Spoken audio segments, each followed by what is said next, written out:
अगर तू भगवान का है, भगवान के लिए है,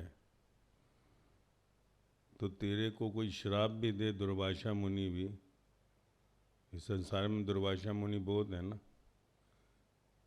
वो दुर्वासा तो सत्य में थे, कुछ उपलब्धि हुई थी, पर संसार के नकली दुर्वासा मुनि बहुत है जो दूसरे को देखकर फूकते हैं। हम कहीं ना कहीं सब में एक दुर्वासा मुनि बैठा है, जो हमें नहीं मिल पाता हम कहते हैं इसको भी ना मिले। भगवान हमारी दोनों आंखें ले ले पर इसका जो है सब कुछ जला दे चलेगा, कहते हैं ना। तो हम कुछ भी खोने को तैयार हैं, अगर हमें कुछ नहीं मिलता तो दूसरे को नहीं मिलना चाहिए। बस पड़ोसी को नहीं मिले हमें नहीं मिलता चलेगा, भाई को नहीं मिले हमें भले ना मिले चलेगा, अगर दूसरे को मिल गया तो हमें तकलीफ है। तो हम भी दुर्भाषा ही हैं ना। नहीं, हमें खुशी होती है किसी के यहाँ जाएँ, किसी ने अच्छा घर लिया है, गाड़ी ली है, जिसका बच्चा कहीं कमिश्नर कलेक्टर बन गया या कुछ हो गया, हमें खुशी होती है? हमको भी नहीं होती है। हम भी कहते हैं हमारे को नहीं तो इसको क्यों। तो आज कहा क्या कि जिसके जीवन में परमात्मा है, परमात्मा ही आ गया, परमात्मा के लिए ही जीता है, परमात्मा के लिए ही मरता है, तो ऐसे व्यक्ति को संसार का कोई श्राप भी श्रापित नहीं कर पाता, किसी की बुरी नज़र नहीं लग सकती। उसको फिर कोई टायर टांगने की ज़रूरत नहीं है। घर के बाद टायर टांग देते हैं ना, नज़र ना लग जाए। उसे किसी गाड़ी के ऊपर जूती टांगने की ज़रूरत नहीं है। उसको गले में कोई काला धागा पहनने की ज़रूरत नहीं है। उसको कोई जौन सा है, वो नानियाँ दादियाँ करती थी ना, फेरती थी सर के ऊपर से, छोटे होते तो होता कि नहीं, कुछ करवाने की जरूरत नहीं, नज़र निकालने की, क्योंकि नज़र को फिर नज़र नहीं लग सकती। उसकी नज़र से संसार में कोई तर सकता है, वो उसको कोई नज़र नहीं लगती। श्राप देने वाले को, गलत सोचने वाले को, उसके लिए उसके ऊपर ही गलत चला जाएगा उल्टा। उसके लिए जो बुरा सोचेगा उसी का ही बुरा हो जाएगा। कितना फ़ायदा है। अब दो चीज़ें हैं, या तो तू जो उनसे अपने को मजबूत कर ले, भगवान की राह पर फेंक दे, या फिर तू जो उनसे यही जो द्वेष द्वंद्व दूसरों से रखता है वो रख। तो द्वेष द्वंद्व रखेगा तो जन्म मरण में आना पड़ता है, दुखी होना पड़ता है, अशांत होना पड़ता है। और यदि जो उनसा है परमात्मा की राह पर आता है तो तेरे को अमरता मिलती है, आनंद मिलता है, मस्ती मिलती है, मौज मिलती है। कितना फ़ायदा है। नींबू मिर्चों से बचेगा, काले धागों से बचेगा, टायर ट्यूब से बचेगा, चप्पलों से बचेगा, काला टीका से बचेगा। तेरे को फिर कोई खतरा नहीं है। वो छोड़, खुद दुर्वासा मुनि भी आकाश से नीचे उतर आए, वो भी तेरे को श्राप देंगे, उनका भी असर नहीं करेगा। ये तो छोटे से श्राप है। संसार के अंदर देवताओं को अगर श्राप दिया दुर्वासा मुनि ने तो लगा ध्यान रखियो, पर कहीं अगर गुरु नानक साईं, बुद्ध, महावीर जो संसार में आए, उनको अगर श्राप भी किसी ने दिया तो श्राप उन्हीं पर चला गया। दुर्वासा को ही जलना पड़ जाएगा उन पर श्राप डालेंगे तो। संसार की बात छोड़, ब्रह्मांड से भी तुझे कोई श्राप नहीं दे सकता, क्योंकि वो एक प्रकृति से उस पुरुष तत्व के साथ पूर्ण लीन हो जाता है। प्रकृति और पुरुष जो एक परमात्मा से प्रकट हुआ, वो उस एक ओंकार को पा लेता है, सतनाम को। ये उसकी बात की है, उसको परमात्मा कहा है। इसलिए अगर तेरे जीवन में जौन सा है, कहीं तुझे लगता है कि तुझे ये उपलब्धि करनी है, तो तुझे एक एक शब्द के ऊपर जौन सा है अपना जीवन नौछावर करना पड़ेगा। शब्द शब्द नहीं है, कूड़ा नहीं है, और बड़ा मुश्किल है। इसलिए कहता हूँ क्योंकि ये साधकों के लिए ब्रह्म ज्ञान जो है एक्चुअली साधना है। ब्रह्म ज्ञान जो उनसा है ये अंतिम सीढ़ी है, जो साधक जो हो जाता है, जिसके जीवन में परमात्मा के लिए कुछ नहीं बचता, परमात्मा ही बस, जो संसार से थपेड़े खा चुका, थक चुका, और अब वो ये चाहता है कि इस दुनिया से मेरा उठाला हो जाए। आई am tired of this life, और मेरे को जो उनसा है अब कोई ऐसा रास्ता दिखा, तमसो माँ ज्योति गमय। कोई कहे कि मेरे को प्रकाश चाहिए, बस हो गया, मैंने देख लिया यार ये दुनियादारी, ये देख लिया मैंने, सब कुछ देख लिया। बच्चा बन के बेटा बनकर देख लिया, बेटी बनकर देख लिया, माँ बाप बनकर देख लिया, भाई बनकर देख लिया, बहन बनकर देख लिया, पति बनकर देख लिया, पत्नी बनकर देख लिया।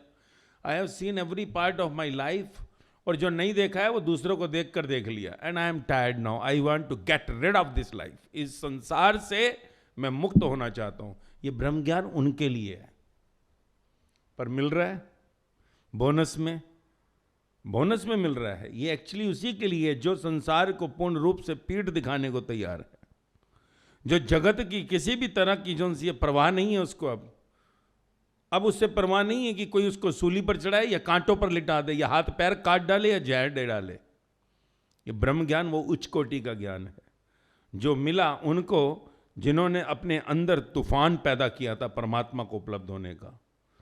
जैसे गुरु नानक साईं, बुद्ध, महावीर, उनकी कथा देख कैसे dying spirit for God, dying spirit. ये तो आज जो सा है बहुत मिल रहा है, उसकी मर्जी है भाई, माल उसका है, वो कहे लुटाओ जहां मर्जी, सड़क पर भिखारियों को भी लुटाओ तो लुटाना पड़ता है। ये तो तुझको मालूम है कि तू साधक नहीं हो पाया अभी, परंतु तेरे को ज्ञान मिल रहा है, तेरे को अच्छा लगता है। कभी कभी तो सपने में तैरने लगता है उस स्थिति के अंदर कि अरे ऐसा हो जाए तो मजा हो जाए, स्वप्न। परंतु तू उसकी हकीकत में जो सा है पुरुषार्थ करने में कमजोर पड़ जाता है। जब कहीं ऐसी प्रकृति आती है संसार की तो विचलित हो जाता है, मन तेरा भ्रमित हो जाता है, तेरे को लगता है छोड़ अब पहले ये माया। तो ये उनके लिए है जो माया से थक चुका, टायर्ड, देख लिया दुनिया। यानी जो एक संसार को पीठ दिखाने की पूर्ण रूप से तैयारी कर लेता है, वही ब्रह्म ज्ञान के अंदर उस ब्रह्मत्व को उपलब्ध होता है। क्योंकि एक परमात्मा को पाने की बात है, देवता की नहीं है कि तू कहीं पर जो सा देवलोक में, स्वर्ग लोक में जाएगा और देवता हो जाएगा। तू देवताओं से भी ऊपर उस पार ब्रह्म लोक के अंदर अपनी यात्रा को पहुंचाना चाहता है, जहां से पूरी की पूरी रचना होती है, संसार की पूरी चलन होता है, जहां से देवलोक भी चलता है, पाताल लोक भी चलता है और ये मृत्यु लोक भी चलता है। तू तीनों लोकों के स्वामी को जो सा पाने के लिए चला है, उससे कम कुछ नहीं, उससे कम कोई बात ही नहीं। जैसे होता है ना, कोई एग्जाम देता आईएएस का, कहता है भाई आईएएस नहीं बना, आईपीएस, आईआरएस, उसके अंदर नीचे कैटेगरी है, मार्क्स कम आएंगे, मार्क्स कम आए तो नीचे की कैटेगरी मिलती है। आईएएस नहीं मिला, हाँ भाई आईएफएस, आईएफएस नहीं भाई तेरे को मिला, मार्क्स कम है, आईपीएस, आईपीएस नहीं तो आईआरएस। तो वो कहता है नहीं मेरे को तो भाई है ना, कई लोग होते हैं कहते हैं नहीं I want proper IAS, I will again appear for this, मुझे नहीं चाहिए आईएफएस आईआरएस भी। तो आदमी जो है, संसारी आदमी तो कोई होगा जो बेचारा क्लर्क और मुनीम और छोटे मोटे बैंक ऑफिसर की नौकरी करने वाला, वो तो कहेगा आईआरएस मिल गया, ले ले यार, कम से कम इनकम टैक्स कमिश्नर तो बन जाऊंगा, कोई का असिस्टेंट सुपरिटेंडेंट ऑफ पुलिस तो बन जाऊंगा, कम से कम सैल्यूट मार लेंगे लोग। पर वो कहते हैं नहीं, I want the proper IAS, I want to become the planner. IAS का मतलब प्लानर, जो तेरे देश की पॉलिसियां बनाता है, मिनिस्टर नहीं बनाता, आईएएस बनाता है पॉलिसीज। जो तू कहता है ना ये कैसे लॉ चल रहे हैं, नियम जो बन रहे हैं, सब नियम वो बनाते हैं। तो he wants to become the creator for the law. तो ऐसे ही परमात्मा, ये तो लोक की बात है, यहाँ आईएएस भी मरता है और आईपीएस भी मरता है, आईएफएस और आईआरएस भी मरता है। यहाँ कोई याद नहीं करता, जब प्रधानमंत्री राष्ट्रपति को, मिनिस्टरों को, तो कौन याद करेगा आईएएस आईएफएस, कई आए और कई मर गए। तो ये बात हो रही है परमात्मा, उस एक जिस एक से ये अनेक हुआ। ये बात त्रिदेव की भी नहीं हो रही कि तू कहीं महेश हो जाएगा, कि महादेव बन जाएगा, देवों का देव नहीं, महादेव को भी क्रॉस करने की बात हो रही है। More than Mahadeva, proper IAS, जिस एक से ये तीन हुए, ब्रह्मा विष्णु महेश, और ये अनेक हुए।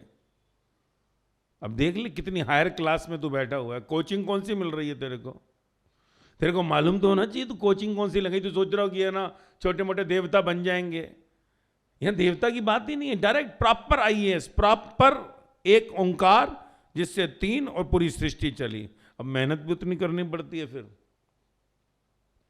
मेहनत भी उतनी ही करनी पड़ती है। तो अगर जो सा एग्जाम्स तो लोग देते हैं 10 लाख, 10 लाख एग्जाम अपीयर करते हैं यूपीएससी में आईएएस के लिए। सिलेक्शन कितनों का होता है? उसमें सिलेक्ट होते हैं सिर्फ लास्ट में जाकर 800 लोग। अब ज़्यादा हो गए होंगे मालूम नहीं, हमारे समय में 800, और उसमें आईएएस कितने बनेंगे? पता लगा कि जो है 50 पीपल ओनली, 60 ओनली। अभी 2000 होंगे, 5000 हो गए होंगे, और क्या होगा। सो रिजल्ट परसेंटेज कितनी पुअर है। सोच, और ये तो तू बनने चला एक ओंकार, यहाँ 50 भी नहीं, एक। तभी तो कहा कि कोई 1000 चलते हैं एक पहुंचता है, फिर 1001 पहुंचने वालों में एक पहुंचता है। ये रिजल्ट परसेंटेज तो पुरानी गीता कह रही है, पुरानी 5000 साल पहले वाली है। आज तो पॉपुलेशन बढ़ गई है, मेरे ख्याल उस टाइम 700 करोड़ ना हो, तो आज तो रिजल्ट परसेंटेज क्या कहूँ, डेसिमल तू लगा ले आगे 0.000 करके 1, रिजल्ट परसेंटेज कितनी पुअर है। पर एक फायदा है, आज कोई एग्जाम ही नहीं देता परमात्मा के लिए। जब एप्लीकेशन ही नहीं भरी जाएंगी तो फिर परमात्मा इजीली हो जाएगा कि नहीं। अगर एग्जाम के लिए बैठे ही जो उनसे पता लगा 2000 लोग, तो पता लगा सारे सिलेक्ट हो गए ना, उनको 800 चाहिए, भैया जो भी है हो गए तो सिलेक्ट। पता लगा फिसड्डी भी पास हो गए, फिसड्डी भी आईएएस बन गए। क्यों? एग्जाम देने वाले नहीं थे, तो टॉप वो देखते हैं 1 2 3 4 4, हमें 60 आईएएस चाहिए, उठा कर रख दिए उन्होंने कहा 70 हमारे को आईपीएस चाहिए, उठा कर रख दिए। पता लगा 60% 50% वाले भी क्लियर कर गए। तो आज परमात्मा होना कोई चाहता ही नहीं। कलयुग इसीलिए कहा है इसको, क्योंकि यहां किसी को सत्य नहीं चाहिए। कलयुग का अर्थ क्या है? कलयुग का अर्थ जानियो। ऐसा नहीं है कि कलयुग में सतयुग नहीं है या सतयुग में कलयुग नहीं था। कलयुग का अर्थ है जहां पर सत्य यानी परमात्मा को उपलब्ध होने वालों की गिनती निमित्त रह जाती है। निमित्त, जैसे कोई सोचते हैं कि हो ही नहीं सकते हैं। जैसे अब किसी से बात करो कि तू आईएएस होना चाहता है, वो कहेगा आईएएस, इसकी फुल फॉर्म क्या होती है? वही तो बहुत बड़ा शब्द है, सुना मैंने, कलेक्टर कमिश्नर क्या बात कर रहे हो, लगता तो अच्छा है, भर दूं फॉर्म, तो वो फॉर्म भर देता है। उसके बाद जो सा है, ज़्यादातर 60% लोग सिर्फ फॉर्म ही भरते हैं। 10 लाख में 6 लाख पता लगा सिर्फ फॉर्म ही भरे हैं, माँ बाप को बस लोगों को कहने के लिए हमने आईएएस का फॉर्म भरा है।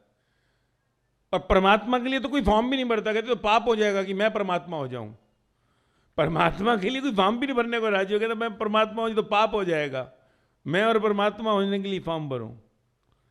तो कैसे जौन सा है तू परमात्मा को उपलब्ध हो सकता है? इसके लिए तेरे को जानना जरूरी है, because this is the highest, you can say the top most class of spirituality. इसलिए तो कहा 2016, क्योंकि ये संसार की क्लास नहीं है। It is only for the people those who want to die. जैसे आईएएस के अगर कोई बंदे को पूछेगा कितनी पढ़ाई करते हो, वो कहेगा 16 आवर्स। तुझे कोई आदमी ऐसा नहीं मिलेगा जो आईएएस के स्टूडेंट हो वो कहे कि मैं ना, जो मतलब जेन्युइन क्लियर करना चाहता है 16 घंटा। और परमात्मा होने के लिए तो 24 घंटा ही लगेगा ना, फिर ऑटोमेटिकली बात है। अजप्पा इसलिए कहा है, अजप्पा। तो परमात्मा होने के लिए अजप्पा चाहिए। संसार का पूरे के पूरे घेरे टूट जाने चाहिए, तब जाकर जौन सा है तू पास होगा, अदरवाइज यू विल फेल्ड। बस नाम के लिए हो जाता है कि हाँ जी हम क्लास अटेंड करते हैं। जैसे वो फॉर्म भर दिए 6 लाख लोगों ने, बड़े खुश होते हैं, सबको कहते हैं अरे मेरा आईएएस का एग्जाम है। लोग प्राउड फील करते हैं ये सोच के कि हम आईएएस के एग्जाम दे रहे हैं। आसपास वाले बड़े अजीब लगता है, सिर्फ कोई यही कहते कि मेरी बेटी से वो आईएएस के एग्जाम दिया उसने, ये जब अपीयर फॉर आईएएस, आईएएस के लिए अपीयर कर दिया तो कहते हैं कि बस लड़की दे दो इसको, लड़का दे दो, ये तो बहुत होशियार है। भले उसको पता ही नहीं है, उसने पढ़ाई भी कुछ नहीं की, सिर्फ जाकर फॉर्म के अंदर ऐसे बैठेगा, टेप तो जाए ना, मल्टीपल चॉइस क्वेश्चन टिक टिक ही तो करने हैं। मल्टीपल चॉइस में होता क्या है, टिक टिक टिक टिक टिक टिक मारने। लिखना हो तो बात अलग है, लिखने के बाद तुम कह सकते हैं कि please give whatever you want, I don't know anything. गाय हमारी माता है, हमें कुछ आता नहीं। बैल हमारा बाप है, नंबर दे दो तो अच्छा है, नहीं तो पाप है ही। तो वह एक पेपर में आईएएस में भी लिखाएगा, कई लिखाते हैं ऐसे ही छोड़ाते हैं। पर अब मल्टीपल चॉइस में क्या, सिर्फ गोलियां मारते रहो, बी बी बी बी बी बी, तो कुछ तो बी होंगे। तो इसलिए उसमें भी ऐसा ही है। और परमात्मा की ओर चलने वाले जो 1000 कहे 999 फ्लॉप शो, वो भी यही है कि उसमें एप्लीकेशन जो सी हैं बहुत भरते हैं, परंतु हम परमात्मा के लिए जो सा है चल रहे हैं। पर चल कितना रहे हैं इसको मत पूछो। पहले ऐसा नहीं था। सतयुग जिसको कहा वहाँ पर हाई कंपटीशन था। कलयुग में कोई परमात्मा होना ही नहीं चाहता, इसलिए इसे कलयुग कहा है। क्योंकि यहाँ सब संसार में अपनी बाहर की जोन सी है कंचन कीर्ति कामिनी के लिए पीछे पड़े हैं। सबको धन चाहिए, पदार्थ चाहिए, शक्लें चाहिए, विकार को पूरा हावी करना है। यही कारण है इसको कलयुग कहा, क्योंकि यहाँ इस युग में आकर परमात्मा कोई नहीं होना चाहता। Nobody want to become God, इसलिए जो सा इसको कलयुग कहा। सतयुग में ऐसा नहीं था। सतयुग में मैक्सिमम लोग परमात्मा के लिए भागते थे। हर जौन सा घर से जो है, जब बच्चा 5 साल का होता था तो पहले उसको गुरुकुल भेजा जाता था परमात्मा की पढ़ाई करने के लिए। और जिस घर से जौन सा बच्चा अगर गुरुकुल ना जाए परमात्मा की पढ़ाई करने, उस घर से कोई पानी भी नहीं पीता था। जिस घर से बच्चा जौन सा है पढ़ने के लिए गुरुकुल नहीं गया, तो परमात्मा की पढ़ाई करने नहीं गया, सतयुग के अंदर उस घर से पानी भी नहीं पिया जाता था कि ये तो बहुत ही गंदा घर है, ये लोग ही बड़े गंदे हैं, ऐसा समझाता था। और आज जौन सा है, कोई घर ऐसा नहीं मिलेगा जिससे बच्चे को गुरुकुल भेजा जाए। आज कोई ऐसा घर नहीं मिलेगा जिससे बच्चे को गुरुकुल भेजा जाए। आज चाहिए स्कूल, कॉन्वेंट, इंग्लिश अच्छी है, कितना है पता लगा 2.5 साल के बच्चे को ही जौन सा है वो पूरी खोपड़ी के ऊपर वजन डाल देता है कि इंग्लिश पढ़, A for apple, B for banana. और छोटा बच्चा जब बेचारा बोलता है A for apple, B for banana, सारे कहते हैं वाह व्हाट ए क्वालिफिकेशन, क्या बच्चे का इंटेलेक्चुअल है, बच्चे का माइंड कैसा है। तो हम जो है शरीर की एजुकेशन को देख रहे हैं। उस समय अंतरात्मा की एजुकेशन होती थी। 7 साल के बाद, आफ्टर 7 years कहीं पर पढ़ाई शुरू होती थी। 7 साल के बाद, ध्यान रखियो, जो बाद में हमारे यहाँ 5 साल की हो गई और अभी 2.5 साल की हो गई। अब 2.5 साल के 3 साल के बच्चे भी स्कूल के अंदर जा रहे हैं। अभी आने वाले जो उनसे 50 साल के बाद इधर बच्चे की डिलीवरी होगी और उसे स्कूल में ले जाएंगे कि लो जी पहले दिन से शुरू करा दो, पालो भी आप और बड़ा भी आप करो। होने वाला है ना, क्योंकि माँ को ड्यूटी पे जाना है, प्रॉब्लम है।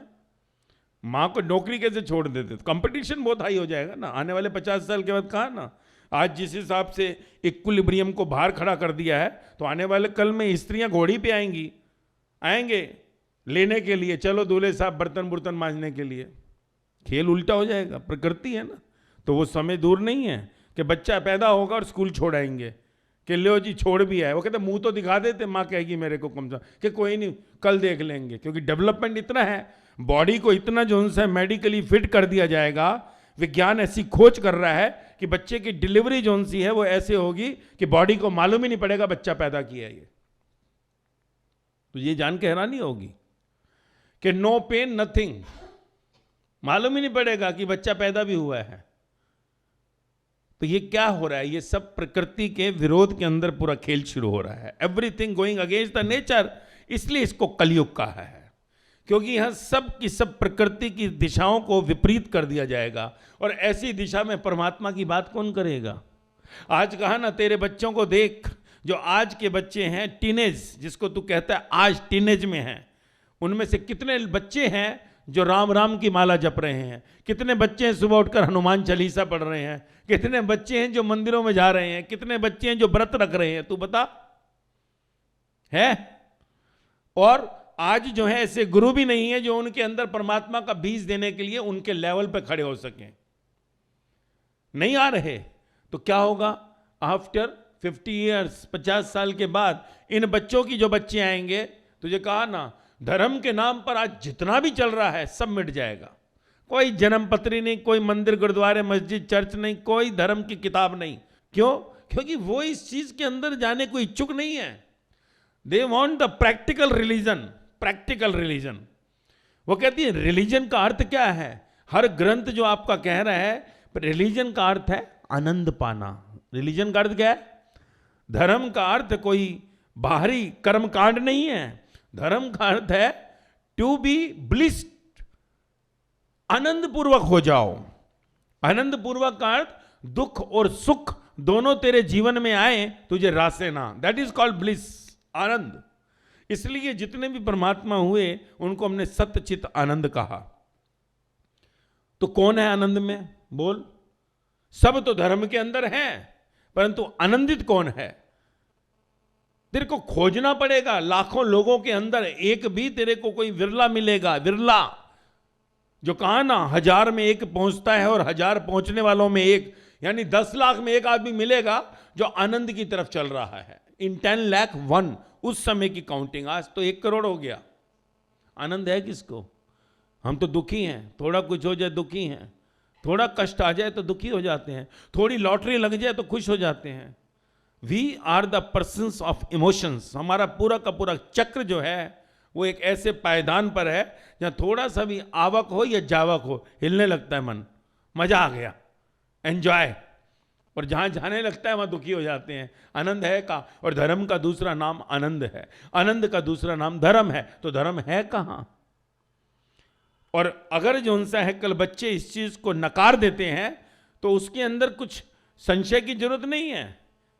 अगर वो आज उसको अपना नहीं रहे तो वो इस युग के अंदर आने वाले सतयुग के लिए कहीं जो उनसा है तैयारी है। आने वाले बच्चे आने वाले सतयुग की तैयारी करेंगे। आखिरी जो बीज होंगे उनको यदि उनके अनुसार ज्ञान मिला तो वो आनंद को उपलब्ध होंगे, तुझसे ज्यादा होंगे। ध्यान रख, 100-200 साल में जो आज एक परमात्मा होता है, आने वाले 100 साल के बाद तू देखेगा कि परमात्माओं की लाइन लगने लगी है। क्यों? सतयुग की तैयारी शुरू हो गई। परंतु उनके लेवल पर जाकर उनको ज्ञान देना पड़ेगा, उनके लेवल पर। उनकी फेसबुक और ट्विटर के ऊपर ही बैठकर उनको ज्ञान देना पड़ेगा, उनके साथ जाकर नाचते हुए उन डिस्को में ज्ञान देना पड़ेगा, ताकि उनके जीवन के अंदर उनको वो आनंद, क्योंकि वो आनंद के लिए ही तो जा रहे हैं, वो आनंद, वो कहते हैं हमें मजा आता है। तुम्हें मजा नहीं आता? हम सारा दिन फेसबुक पे वी आर एंजॉयिंग, हम रात को 3 बजे तक बैठते हैं, वी आर एंजॉयिंग। आपको कष्ट क्यों हो रहा है? अगर मैं जो उनसे जाता हूं कहीं पर नाचने डिस्को, आई एम एंजॉयिंग, आपको पता नहीं क्यों तकलीफ हो रही है। अब वो कहते हैं यार ये कौन सा आनंद है? तू सुबह छिनकने बजा, तू सुबह जो आरती कर, पूजा कर, तो मजा आएगा। वो कहते हैं तुम्हारे को कौन सा मजा है इसके अंदर, जो मैं सोचूं मुझे इसमें मजा आएगा? तो मेरे को जो मजा है वो इसमें आ रहा है, और मैं आपको कभी मजे में नहीं देखा। क्या जवाब है तेरे पास? चल बता। एक बच्चा अगर मां बाप से यानी तुझसे अगर पूछ ले कि आपको मैंने मजे में नहीं देखा कभी भी, आप शुरू से आज तक देख रहा हूं कि माथा टेक रहे हो, पूजा करते हो, व्रत रखते हो, everything you are doing what you called is religion, पर मैंने कभी आपको नहीं देखा खुश, आनंद में नहीं देखा। और आपने मुझे कभी दुखी देखा है? I am enjoying, I am happy. और मेरी इस खुशी को आप क्यों खींचना चाहते हो मेरे से? मेरे इस आनंद को क्यों खींचना चाहते हो? मेरे को भी एक प्रैक्टिकल करने दो। तो उसको जब बताया जाएगा कि धर्म के अंदर कैसे जोन सा है इस आनंद को तू प्रकट कर सकता है, उसको अगर बताया जाएगा, उसके साथ चला जाएगा, तो शरीर से जो उसकी सारी समस्याएं हैं वो अपने आप जोन सा है उनसे कहीं ना कहीं दूर होने लगेगा। जो आज वो नहीं समझता जिद के कारण, हम उसको कहें कि शरीर से रात को बेटा इतना बैठता है, शरीर तेरा बीमार हो जाएगा, और उसमें अगर हम उसको थोड़ी लिबर्टी भी दें रात को, कि वो दिन में सो जाते हैं, वो कवर कर लेते हैं कहीं ना कहीं। ये मत सोच कि वो रात को अगर नहीं सोएंगे दिन में वो कहीं ना कहीं बड़े होंगे, वो सोए हुए हैं, तो वो अपनी कवरिंग कर लेते हैं कहीं से भी। तो अगर जो उनसे हम थोड़ा सा लिबर्टी दें और उसको रिसर्च करने दें, वो जिंदगी को किस ओर ले जाना चाहता है, which track he wants to go, तो थोड़ा सा उसके अंदर जो तेरे लिए वो आनंद, वो खुशबू जो उनसी है आने लगेगी कि मेरे माँ बाप भी मेरे को कुछ राइट्स दे रहे हैं, मेरे को थोड़ी फ्रीडम दे रहे हैं। और प्रकृति बदल रही है, जीवन बदल रहा है। तू देख कहाँ जो उनसे घूंघट का जमाना 25 साल पहले, आज कहाँ घूंघट है? आज सब चीजें जो उनसी प्रकट हैं। तो तेरे बच्चे अगर प्रकट हों तो तू उनको क्या करेगा? तो तेरे को कहीं ना कहीं तो उनको अवसर देना है कि ठीक है तुम भी जो अंदर से खोज करना चाहते हो करो, परंतु उनको हम सावधानी दें, एक समझ दें कि ऐसे नहीं ऐसे चलो, तो अच्छी बात है। वो तेरे को कर्म करना है, फिर तेरा बच्चा जरूर तेरे उस आनंद की खुशबू को लेगा जो तुझको मिल रही है। ज्ञान में आने के बाद तेरे को रिस्ट्रिक्शंस लगानी नहीं है, हाँ सावधान करना है उसको कि देख इसके नेगेटिव और पॉजिटिव एस्पेक्ट्स। तो एक दिन तेरा बच्चा जरूर तेरे को रियलाइज करेगा, अगर वो भूल करेगा, भटकेगा, जरूर मुड़कर आएगा, और फिर जब तेरे पास मुड़कर आएगा वो तेरे को फॉलो भी करेगा, किसी चीज में चलकर भी देखेगा, नहीं तो वो जिद में चलते भी नहीं है। इसलिए तेरे को कहा कि तू इस धर्म की नींव रख आने वाले कल के लिए, क्योंकि as the company so the colour, जैसे आज माँ बाप होंगे वैसे ही बच्चे फॉलो करेंगे। तो सबसे पहले हम लोगों को कहीं वो धर्म का बीज रखना है, जिससे कल हमारे बच्चे आने वाले संसार को कोई संदेश दे सकें, क्योंकि तुझसे वो ग्रहण करेंगे और आगे बांटेंगे। और कहां से लाएगा तू? तो पहले तो तेरे को देख कर ही तेरे घर में बच्चे तेरे को बदलेंगे कि तेरे अंदर क्या परिवर्तन है, what the changes you are getting. तो ये हम समझ नहीं पाते क्योंकि ये बेसिक्स है। परमात्मा की तरफ अगर तू बढ़ेगा तो ऑटोमेटिकली जो सा तेरे अंदर वो चेंजेस आएंगे। तुझे फिर सोचना नहीं है, बच्चे स्वयं से ग्रहण करने लगेंगे और तेरे से जो वो प्रेम पहले नहीं करते थे, अब तेरे से वो 4 गुना ज्यादा प्रेम करने लगेंगे, 4 गुना ज्यादा। और वो प्रेम भी जेन्युइन होगा, ओरिजिनल होगा, जो कभी उन्होंने नहीं किया तेरे से। जैसे ही तू सत्य की यात्रा में आता है, तेरे वाले भी तुझे प्रेम करने लगते हैं। परंतु हमारा जीवन भ्रमित है, हम अभी भी पुरानी परंपराओं आडंबरों को लेकर उन पर थोप देते हैं उनको, जिसके कारण वो धर्म तो नहीं पर अधर्म की यात्रा पर चल देते हैं। और फिर एक दिन वो जो परिणाम देते हैं उससे हमें लगता है कि वो गलत हैं, परंतु कहीं गलतियां हमारी स्वयं की होती हैं। और अगर वो स्वयं से चलता है और तू उसको एडवाइस देता है, सुझाव देता है, अटेंशन देता है, तो कल को वो तेरे ऊपर कम से कम उंगली नहीं करता, वो रियलाइज कर कर अपनी जिंदगी को बदल सकता है, रूपांतरित कर सकता है। इसलिए कहा कि हम अपने को झांकें और ये ना देखें कि सामने वाला वैसा करे, क्योंकि हमारा ज्यादातर मन यही करता है कि जो हम चाहते हैं वैसे हमारी औलाद करे, हमारा परिवार में वैसे ही सब चले। तो चैरिटी बिगिंस एट होम। सत्य की परीक्षा तो घर में ही होगी ना। तुझे ज्ञान जो मिल रहा है, तुझे जो ज्ञान मिल रहा है, तेरा परीक्षा केंद्र है तेरा घर। You have the examination centre at home. ये जो 1 घंटे का तेरे को प्रसाद मिलता है, इसकी परीक्षा तेरे घर से ही शुरू होती है कि तू घर में कैसा हो रहा है। तू देख, तेरे को बच्चों पे अभी भी गुस्सा इतना ही आ रहा है, अभी भी तू उनको कहीं पर लिबरल नहीं कर रहा, अभी भी तेरे को कोई बोलता है घर में कि पति ने बोला जवाब दे रही है, या पत्नी ने बोला तू जवाब दे रहा है उसको, उतना ही। कितना तू अब घर के अंदर अपने को फिट देख रहा है, कितना घर में तेरे प्रति अब प्रेम जाग रहा है। सब में नहीं जागेगा, पर कम से कम 1, 2, 3 जरूर तेरी फेवर में खड़े हो जाते हैं। अगर 4 हैं तो 2 तो होंगे। फिर धीरे धीरे जो है वो तीसरा भी समझ जाएगा।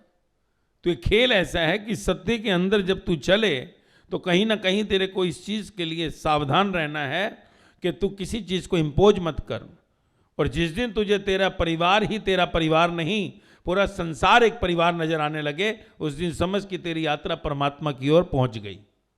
तेरा परिवार नहीं, पूरा संसार मेरा परिवार हो गया। मेरे बच्चे नहीं, संसार के सब बच्चे मेरे बच्चे हो गए। उस दिन समझ कि तेरी यात्रा परमात्मा के द्वार में प्रवेश कर गई। तो पहले अपने घर से शुरुआत करनी है। प्रारब्ध तेरे बच्चों की, तेरे परिवार की तेरी प्रारब्ध रहेगी। वो ये नहीं कह रहा कि तू जब सारा हो गया तो इनका उनको ही बांट दें हम। वो उनकी प्रारब्ध को मत छेड़, क्योंकि वो उनका प्रारब्ध पिछले जन्मों के कर्मों से वो लेकर आए हैं। कि अगर तेरे पास जो सा कुछ भी दौलत है, कुछ भी है, तो तेरे घर के अंदर अगर 4 सदस्य हैं तो जो उनका हिस्सा है वो उन तक जाना ही चाहिए। हाँ, तेरा हिस्सा तेरे पास रह जाए, उसका तू जो मर्जी कर ले, परंतु उनके हिस्से को नजर मत मार, उसको वहीं रहने दे। प्रारब्ध मत बांट, परंतु संसार के पूरे परिवार को एक रूप में जो देख लेता है वो परमात्मा हो जाता है। इतना विशाल हृदय हो जाए तेरा। और वो हृदय तभी होता है जब तू अपने घर में ही इंपोज करना बंद कर दे, क्योंकि ये मेरों को इंपोज करते ही बाहर उसकी एक्सटेंशन है। जैसे ही तू कहता है कि ये ऐसा करे, तो वो इंपोजिंग करते ही बाहर संसार तेरा पकड़ मजबूत हो जाती है। मेरा आते ही तेरा हो जाता है। मेरा की पकड़ ढीली हो जाए तो तेरा की पकड़ ढीली हो गई। सिंपल है।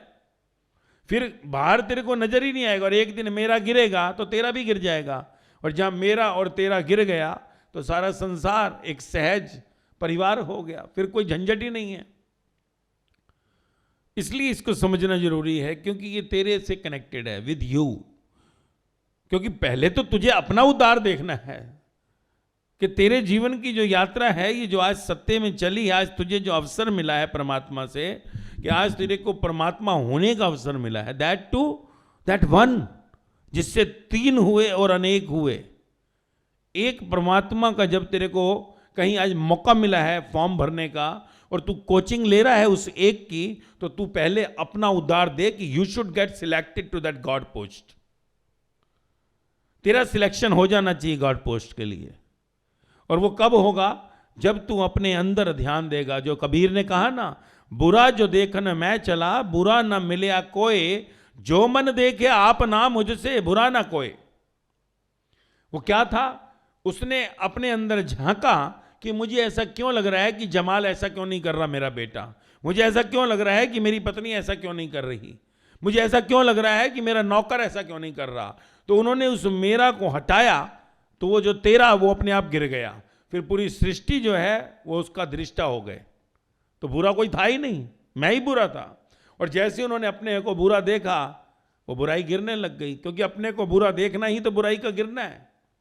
तो उसी स्थिति में जौन सा है वो विराट प्रकट होता है जिसको परमात्मा कहा। फिर आगे पीछे हरि फिरे कहत कबीर कबीर, फिर परमात्मा तेरे आगे पीछे फिरता है। और ऐसी स्थिति जब आ जाती है तो सोच तेरा जीवन कैसा होगा, क्योंकि हरि तो तेरे आसपास है ही, पर मेरा की परत के कारण हरि दिखाई नहीं दे रहा। ये ऐसे ही है जैसे तू घर में रहता है और अगर दीवार है तेरे लगी हुई घर की तो दूसरे के फ्लैट में मालूम पड़ता है क्या हो रहा है, दीवार है तुझे नहीं मालूम पड़ता।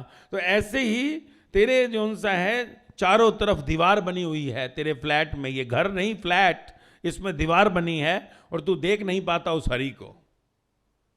और जिस दिन ये दीवार गिर गई उसी दिन तेरा हरि तेरे को नजर आएगा, उसके जो से आवाजें नजर आएंगी और फिर तू इतना लीन हो जाएगा कि तेरे को मालूम ही नहीं पड़ेगा कि मेरे को हरि पुकार रहा है। अभी तक मैं हरि को पुकारता था और हरि को सुनाई नहीं देता था, अब हरि मुझको पुकारता है मैं सुनाई नहीं देता।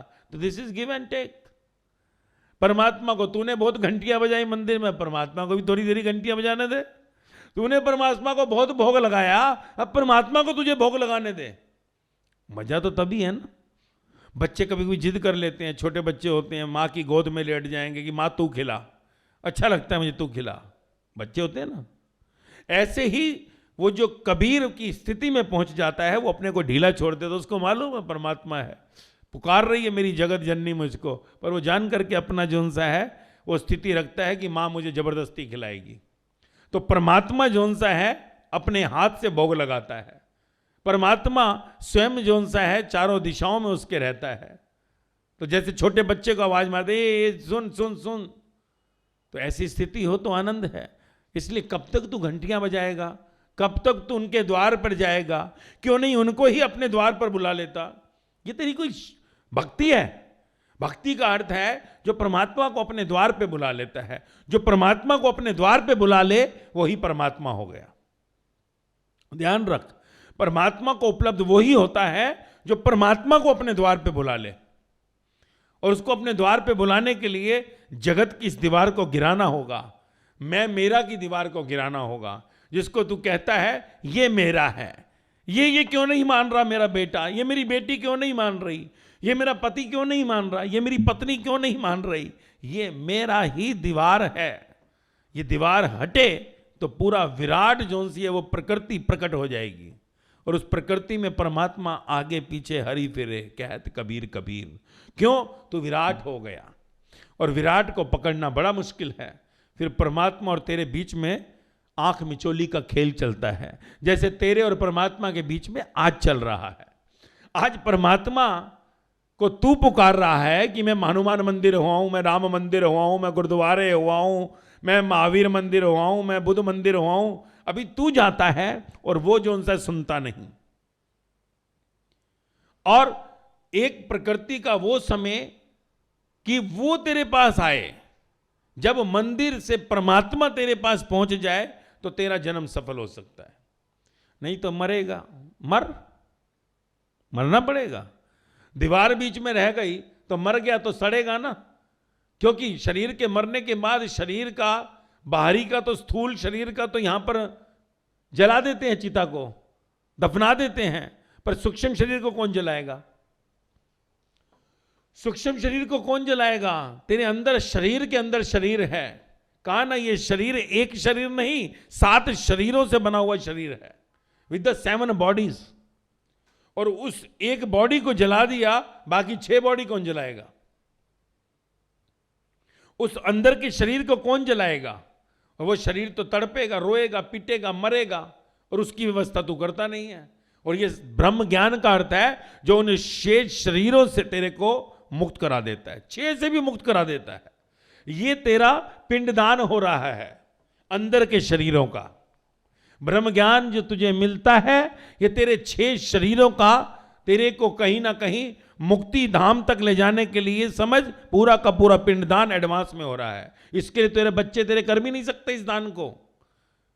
तेरे बच्चे तेरे बाहर के शरीर, चमड़ी के शरीर का करेंगे, पर तेरे अंदर के 6 शरीरों का अगर पिंडदान नहीं हुआ, उन 6 शरीरों का अगर तूने जोन सा है क्रियाक्रम नहीं किया, तो तेरी आत्मा भटकती रहेगी 6 उन लोकों में जिनको नरक लोक कहा। इसलिए 7 शरीर, और महावीर स्वामी ने कहा 7 नरक हैं। 7 नरक 7 शरीर, तो 7 नरकों में जाना पड़ता है, क्योंकि एक नरक में तो तू पड़ा ही हुआ है। इस संसार को, मृत्यु लोक को भी नरक ही कहा है, और यहां स्थूल शरीर छूट गया, 6 नरकों की यात्रा करनी पड़ेगी आगे। इसलिए तेरे को इन 6 नरकों से निकालने के लिए रोजाना ये जो है क्लास दी जा रही है कि you should cross all the 6 हेल्स।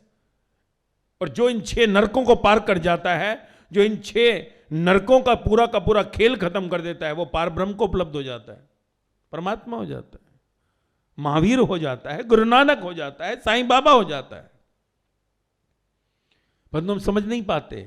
हम सोचते हैं कि हमें कोई जरूरत ही नहीं है, हम तो ये शरीर है बाहर का, चमड़ी का शरीर।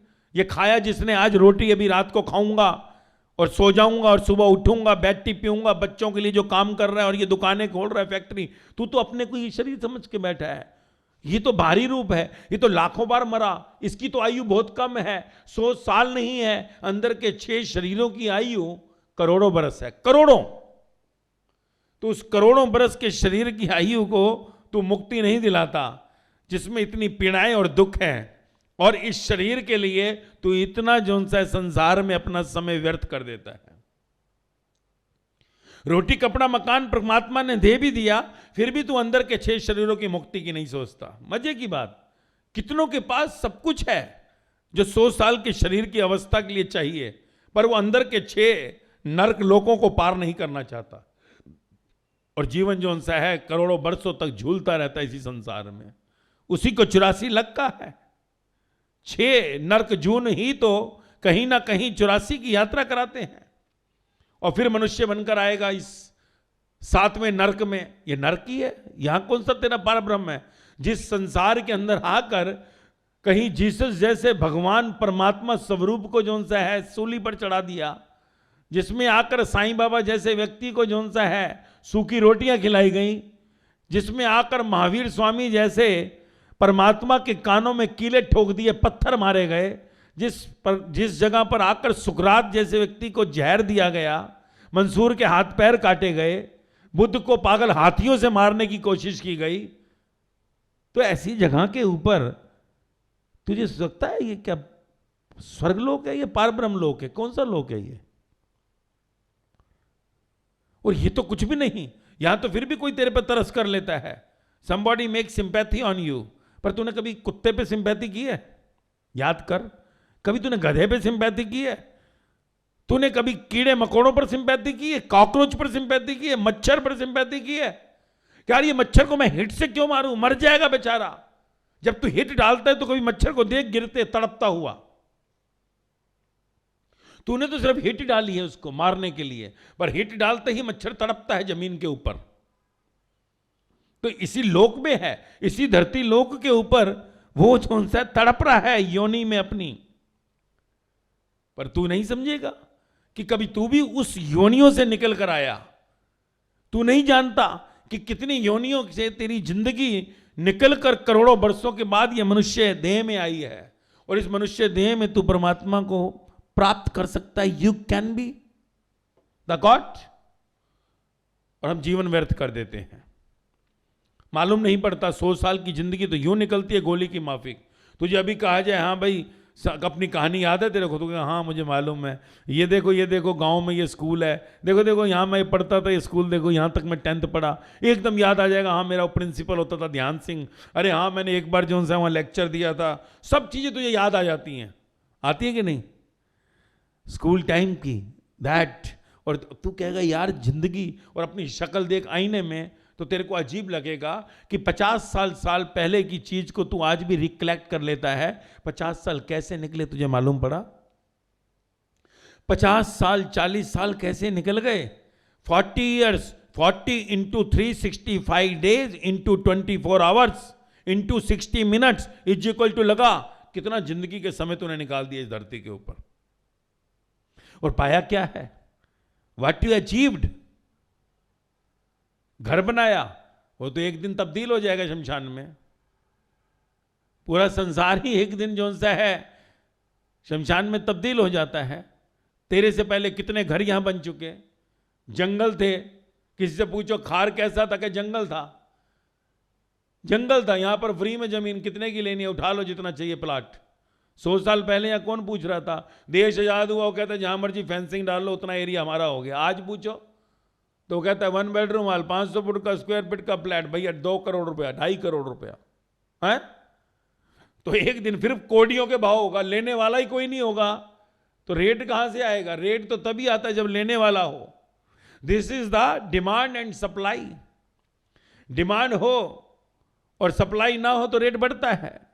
केन्स लॉ पढ़ा है तूने इकोनॉमिक्स में, स्कूल टाइम में अपनी, अगर इकोनॉमिक्स पढ़ी है तो अर्थशास्त्र का नियम है, where demand is more supply is less rates increases, where supply is more demand is less rate decreases. जब लेने वाला ही नहीं होगा तो यही 2 करोड़ वाला 200 रुपए का हो जाएगा, 2 रुपए का हो जाएगा, लेने वाला ही कोई नहीं है। तो ये खेल ऐसा है, द साइकिल। तो वो घर नहीं ही बनाया तूने, तूने जो घर बनाया ये तो एक दिन शमशान में तब्दील होगा। और तू अगर इसको शमशान में होते तब्दील नहीं देखेगा तो तुझे उठाकर शमशान में डाल दिया जाएगा, तुझे तो शमशान ले ही दिया जाएगा ना। तो तेरा तो अल्टीमेट घर शमशान ही है। So what you have gained in your life, जो तुझे मिला राख हो गया। तो ऐसा तूने जीवन का क्या पाया? तूने तो खो दिया सब कुछ। पाना था सो ना पायो, पया लोभ के फंद, नानक समय निकल गए अब क्यों रोए फंद। कहते हैं ना जिंदगी निकल गई अब क्यों रो रहा है। अब वो 6 शरीर का सूक्ष्म शरीर शमशान में खड़े होकर रो रहा है। कहां जा रहे हो? हाँ जी, इसका चौथा शुक्रवार को शाम को 5 बजे फलाने मंदिर फलाने गुरुद्वारे में होगा। यही होता है बस। चलो जी चलो, निकल जाओ, अपनी अपनी गाड़ी पकड़ो, घर फटाफट दुकान धंधे पे करो। चौथे वाले दिन आ जाना, मूर्ति बनकर बैठ जाना मुंडी नीचे करके कि पंडित जी कब खत्म करे तो निकले हम यहां से। बस आखिरी में एक हाथ ऐसे जोड़ दो। किस लिए हाथ जोड़ेगा? क्या जोड़ रहा है, क्यों जोड़ रहा है? बस वैसे ही नमस्ते कर रहा हूं सबको कि अच्छा भी अब यहीं तक हो सकते थे, हम यहीं तक आ सकते थे। राम राम। आज के बाद जो है अपने दुख को खुद झेलना, क्योंकि हमारा टाइम इतना नहीं है। हम आ गए ना, मरने पे आ गए, चौथे पे आ गए, और क्या मेहरबानी कम किया कि इतनी दूर से आए तुम्हारे पास। इसके आगे कौन किसके परिवार को पूछता है? तू बता, कौन सा ऐसा परिवार है कोई पूछता है? आज भाई भाई को नहीं पूछता तो बाहर वाला क्या पूछेगा? तो घर घर में जो सा है लागी आग। क्यों? क्योंकि ये जीवन जो मिला है परमात्मा पाने के लिए, परमात्मा पाने के लिए। शरीर से कोई आ भी जाए तो क्या है, शरीर से तेरा कोई साथ दे भी तो क्या है, क्या हो जाएगा? थोड़ी देर तेरे आंसू पहुंच लिया, कोई तुझे थोड़ी नोटों की हेल्प कर जाए, थोड़ी तेरी सेवा कर जाए, उससे क्या होगा? फिर भी तो मरेगा। अरे किसी की मौत को देखकर अपनी मौत को देख। कोई मरा नहीं, मैं मर गया। इसलिए जब तुझे ये लगेगा मैं मर गया तो तेरा एक एक कर्म परमात्मा के लिए शुरू हो जाएगा। तू उस दीवार को गिराएगा जो कि संसार से तेरी पूरी की पूरी जड़ हो चुकी है, और संसार की दीवार गिरते ही परमात्मा प्रकट हो जाएगा। ये मैं और मेरा माया की दीवार को गिराते ही परमात्मा उपलब्ध हो जाएगा, परंतु हम समझ नहीं पाते, जीवन निकल जाता है। कोई विरला होता है जो संसार में समझ पाता है, जिनको हम आज नाम से बड़े आदर से कहते हैं, they are the gods. Buddha मेरे एक भगवान, महावीर मेरे भगवान, जीसस भगवान, पैगंबर मोहम्मद भगवान, गुरु नानक भगवान, राम परमहंस भगवान, विवेकानंद भगवान, सब भगवान हो गए। वो समझ गए। ऐसा नहीं है कि उनके जीवन में जो सा है वो स्थितियां नहीं बनी, परंतु उन्होंने जाना कि जीवन जो सा है ये स्थूल शरीर से ही नहीं, अंदर के सूक्ष्म शरीर से भी चल रहा है। ये सूक्ष्म शरीर अंदर की दीवार के कारण बाहर की दीवार खड़ी है। कभी कोई दीवार एक साइड से खड़ी हो सकती है क्या? ये शरीर उन्होंने जाना कि अंदर जिस ढांचे के साथ खड़ा है उसके अंदर जीवन का रहस्य छुपा हुआ है। ये बाहर का शरीर जब मिटेगा, अंदर का शरीर नहीं मिटेगा। वो अंदर का शरीर कहां कहां जाएगा, उसको क्या रिक्वायरमेंट्स हैं, उन आवश्यकताओं को पूरा करने के लिए उन्होंने अपने जीवन को जहां झोंका उसी को साधना कहा, तत्पश्चर्या कहा, उसी को कहा साधना की। तत्पश्चर्या का अर्थ है उन्होंने अपने अंदर की उस यात्रा को किया, समझा परमात्मा क्या, ईश्वर क्या, जन्म और मृत्यु का खेल क्या, मैं कौन, कहां से आया, कहां जाऊंगा। They understood the game. और जैसे ही उन्होंने उस गेम को समझा, उन्होंने अपनी यात्रा को पैकअप करना शुरू कर दिया। पैकअप, और पैकअप करते ही देख कहां पहुंच गए वो, कहां खड़े हैं हम। ऐसे लगता है जैसे वो हिमालय पहाड़ हो गए, हम चींटी हैं जैसे। वो हिमालय, अगर कोई नाम लेता है बुद्ध, महावीर, गुरु नानक, साईं, राम, कृष्ण, विवेकानंद, ऐसे लगता है ये पहाड़ है, हम तो यार कहीं भी नहीं खड़े हुए, हमको तो गली के 4 जोन से कुत्ते भी नहीं जानते हैं। और ये कहां पहुंच गए, हमें हमारी सोसाइटी की बिल्डिंग के लोग नहीं जानते हैं। इन लोगों को सारे घरों में फोटोएं लगाकर खड़े हुए हैं। हमारे जोन सा है, फोटो को कोई एक अपना घर वाले नहीं लगाएंगे, इनकी फोटो को सारा संसार लगाकर बैठा हुआ है। सोच कहां पहुंच गए वो। They reach to that Himalaya, Gauri Shankar की ऊंचाई पर पहुंच गए, और हम कहां खड़े हैं, चींटी की तरह मसले जाएंगे, मर जाएंगे।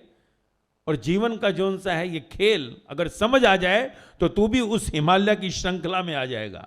You can also come to the series of God. परमात्मा कोई किसी की मोनोपोली नहीं है, ध्यान रख।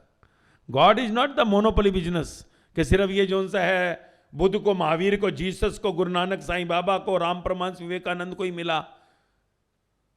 तेरे को भी जोन सा मिल सकता है, पर तू ट्राई करेगा, मेहनत करेगा, सिंसियरली चलेगा, क्योंकि हार्ड कंपटीशन है। परंतु हार्ड कंपटीशन में एक प्लस पॉइंट क्या है कि कंपटीशन के अंदर लोग बहुत कम हैं।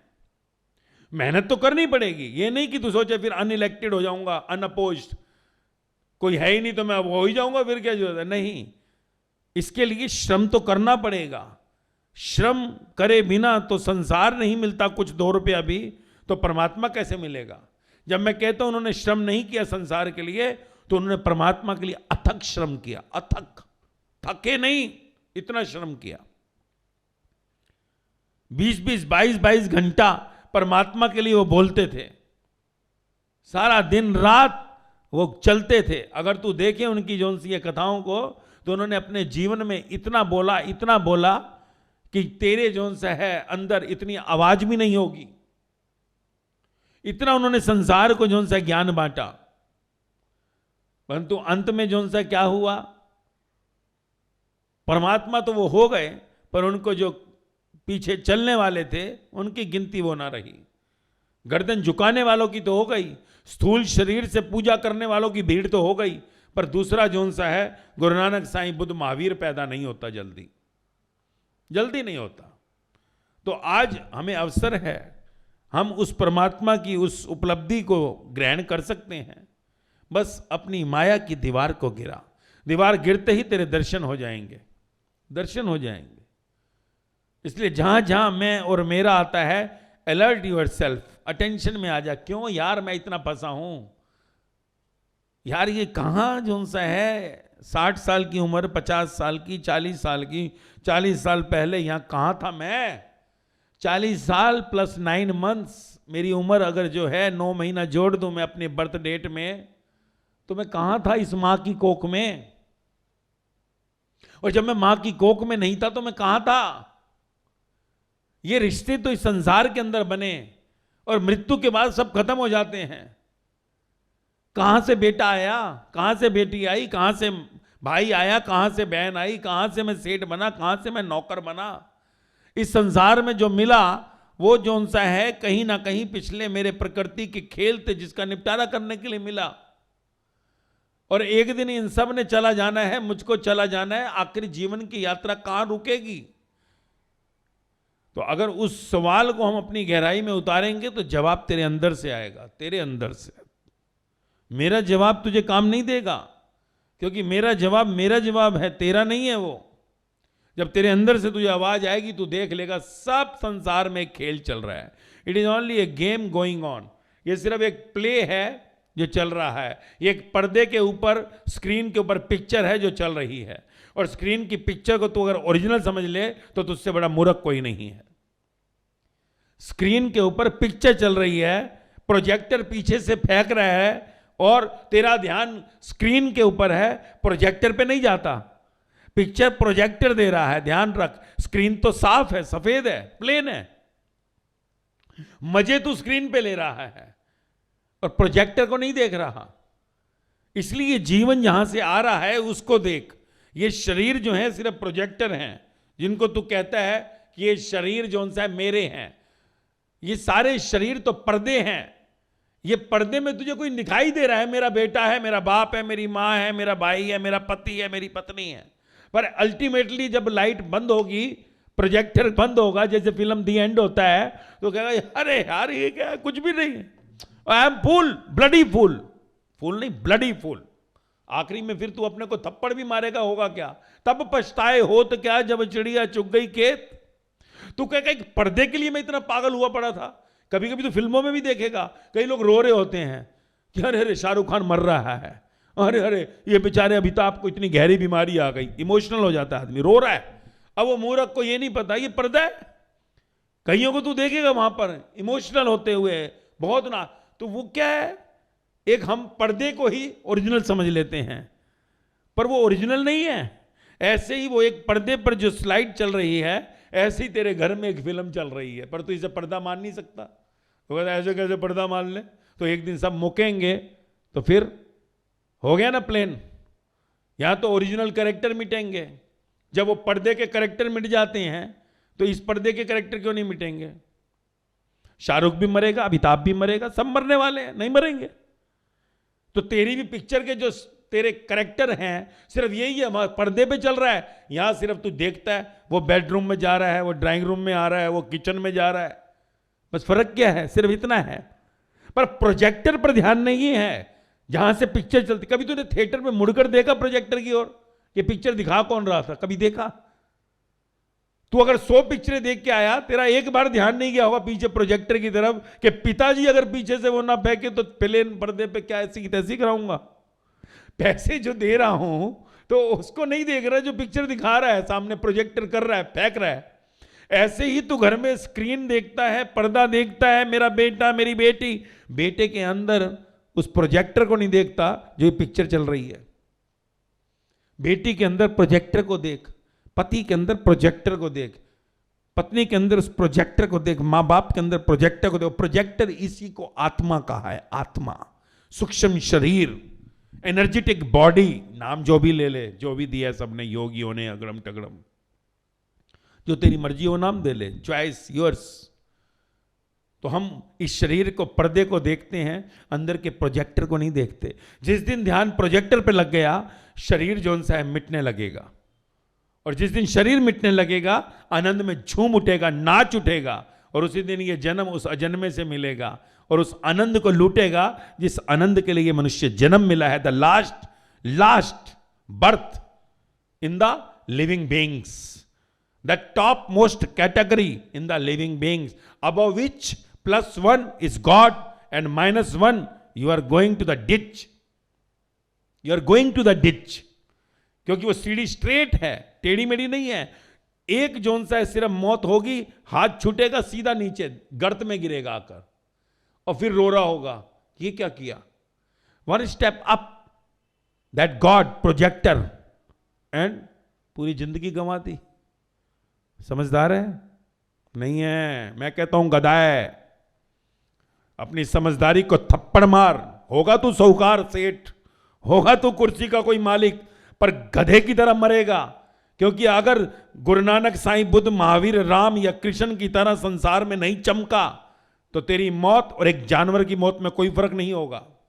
जानवर मरते हैं, कौन पूछता है? तू भी मर गया, कौन पूछता है? तेरे को बस 4 दिन के लिए चौथा कर लेंगे, 13वीं कर लेंगे, और क्या करेंगे? कुत्ते गधे की 13वीं चौथा नहीं होता। फर्क क्या है? कोई फर्क नहीं पड़ता। वो भी जैसे पारसियों के अंदर बॉडी को छोड़ देते हैं, पंछी आकर खाते हैं, गधे हैं उनको खा जाते हैं पंछी जो से आकर, क्या फर्क पड़ रहा है? जानवर पड़ा होता है, मरकर ऊपर से आती है चील, खाती है, निकल जाते हैं, कौवे खाते हैं, निकल जाते हैं, क्या फर्क पड़ता है? कोई फर्क नहीं है।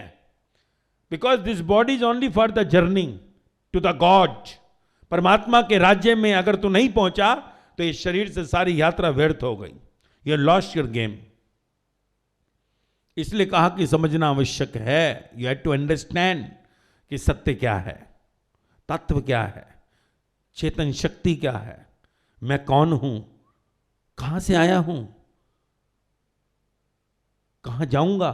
यदि ये क्वेश्चंस तेरे अंदर नहीं आते हैं तो फिर जो सा है तेरा जीवन जब व्यर्थ होता है तो तुझे एक एक पल का पछतावा होगा और वहां कुछ कर नहीं पाएगा, क्योंकि जीवन शक्ति शरीर से निकलते ही सारा खेल खत्म हो जाता है। तू एक हारा हुआ, संसार से लुटा हुआ ऐसा महसूस करेगा, ठगा हुआ, कि जिसकी भरपाई करोड़ों वर्षों के बाद होती है वापिस आने में। तो हम अंदर उसी का ध्यान करेंगे, परमात्मा का, जिसने हमें मौका दिया इस शक्ति का, और उस परम को उपलब्ध होंगे, परमात्मा को जिसके लिए ये जन्म मिला है, तभी ये यात्रा सफल होगी।